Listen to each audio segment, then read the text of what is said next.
Siya si Ginoong Mabuti. Heto ang taong lamang sa kabutihan.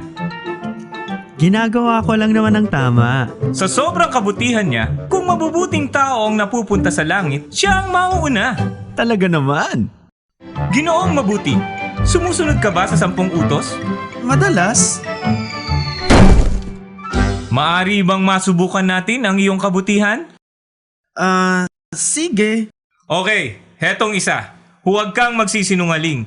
Nakapagsinungaling ka na ba? Oo. Sino bang hindi?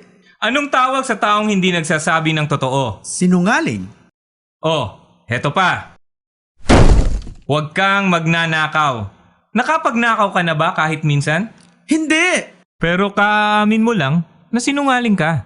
Matagal na yon. Bata pa ako. Tsaka candy lang naman. Anong tawag mo sa taong nagnanakaw? Magnanakaw. Sige, eto pang isa. Huwag kang mangangalunya.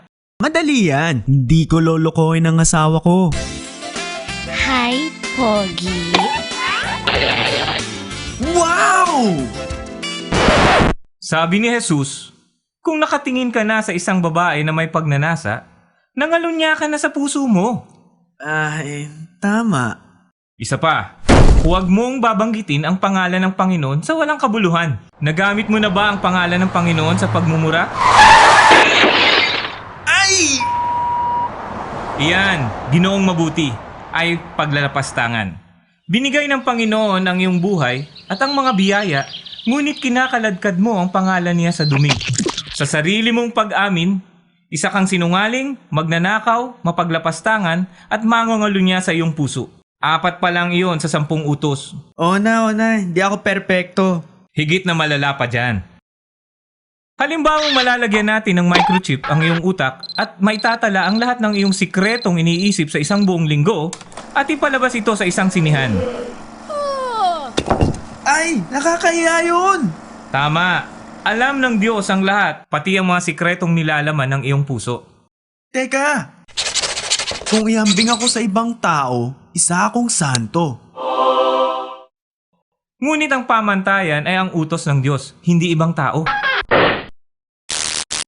At kung magkasala ka ng kahit 5 beses lamang sa isang araw, sa isang taon, aabot na sa 1,825 ang kasalanan mo. Kung umabot ka sa 70 taong gulang, magkakasala ka ng higit sa 127,000 beses. Mananagot ka sa bawat kasalanan sa araw ng paghuhukom. At ayon sa Biblia, ang bawat isa sa atin ay magbibigay tuos sa Panginoon. Pero papatawarin niya ako, di ba? Subukan natin yan sa isang korte. Alam ko namang madalas akong lumabag sa batas. Pero baka naman pwede natin itong palampasin. Ang tiwaling hukom lamang ang papayag sa ganoon. Ang sasabihin ng isang mabuting hukom ay, Ang kabayaran mo para sa iyong krimen, ang singil ng hustisya. hindi tiwaling hukom ang Panginoon.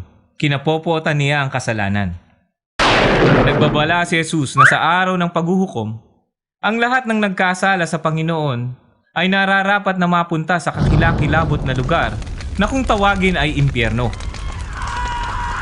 Walang takas dito magpakailanman. Sino na lang makakapunta sa langit? Paano? Isa lamang ang paraan. Dahil lubos na mahal ng Panginoon ang buong mundo, ibinigay niya ang kaisa-isang anak niya upang mamuhay ng tuwid. Ni isang beses ay hindi siya nagkasala. Inangkin niya ang parusa na nararapat sa mga nagkasala. Hinagupit siya at binugbog. Ipinako sa krus, namatay upang masilbi ang hustisya at nang makalaya ang mga nagkasala. Bumangon si Jesus mula sa libingan at tinalo ang kamatayan. Hindi nakakamit sa sariling sikap ang buhay na walang hanggan. Bigay ito ng Diyos sa lahat ng magpapakumbaba at lalapit kay Jesus. Patatawarin ka niya.